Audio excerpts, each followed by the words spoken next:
Here's my quick little how-to on how to begin with the Computer Science Network.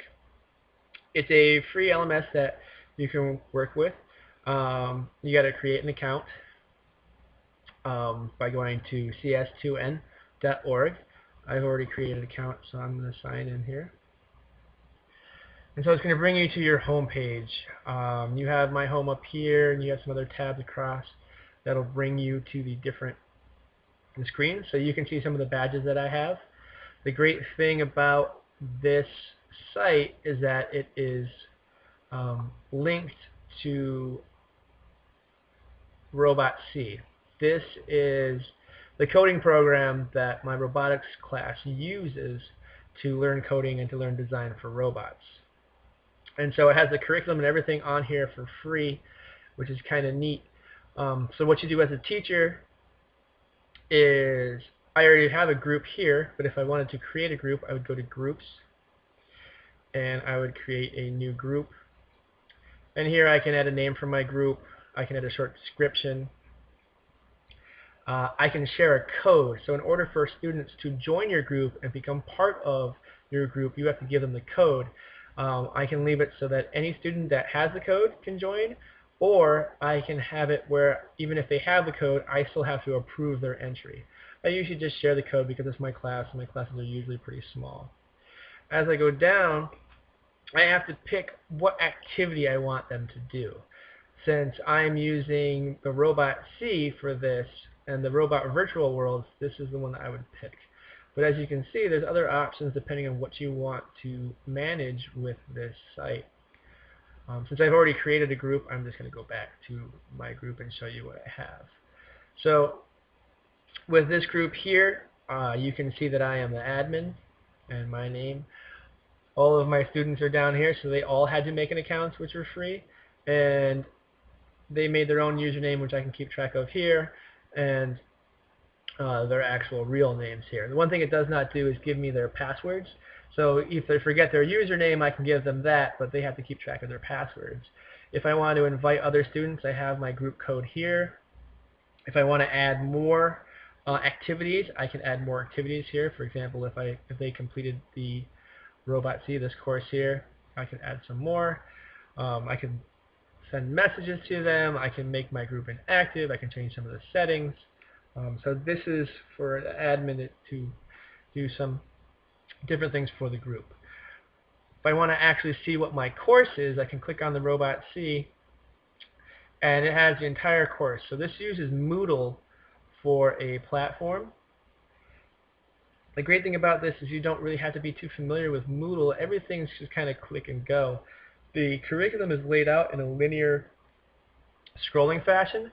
So it starts with section 1, goes all the way down section 2, has all the links. The great thing about this is what the students will see as well, and they can kind of progress at their own speed. So if they need to come back and review something, like if they don't know what the virtual worlds are, they can click on the link. It's going to bring up a short video for them. The videos are usually under 2 minutes. I encourage them to bring headphones so they can come back and revisit stuff. As they scroll down, the actual software is going to be linked to the CS2N account. So if they come to their file, the file that they're working on, and they compile this,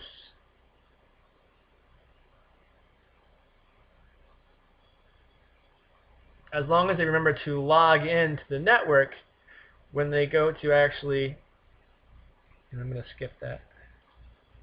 Oops, I'll play here. When we actually execute the code, any badges or achievements that they collect, for example, it's going to show me what to do here. I'm going to cancel that. And because this robot isn't set up correctly, it's just going to go in circles. But if I were to actually grab that charge cube, that is over here, it would give me the achievement. I could then go back and see what badges I've created. For me as a teacher, when they do that and log in to their actual account, I can come back and actually view, oops, that's the curriculum. I can view their progress. So here, again, I have all of the students that have been accepted to my group, and I can see what they got on the quiz. I can see what achievement, what badges they have achieved as they've gone through the curriculum. So not only does it allow me to set up what curriculum I want my students to follow, it also allows me to check their actual progress.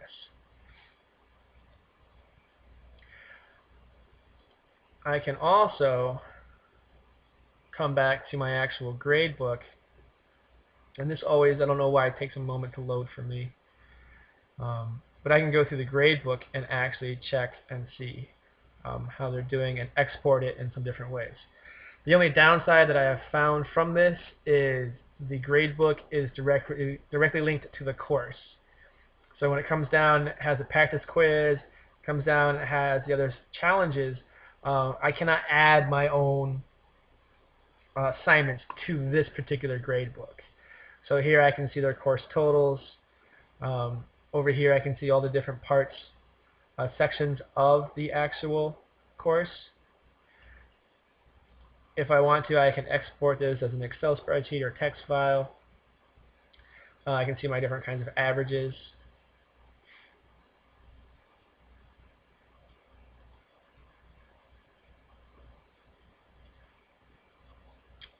So it's really kind of neat.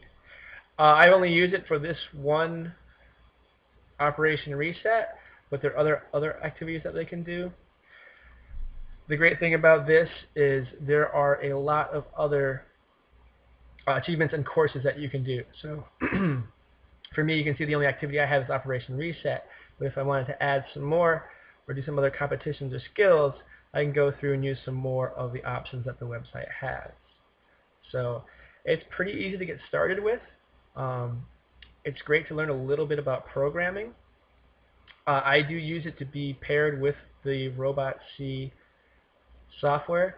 So this is also free for 30 days.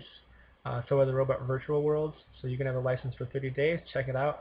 If it is something that you're going to be interested for teaching robotics, it's great because it does work seamlessly with the CS2N website.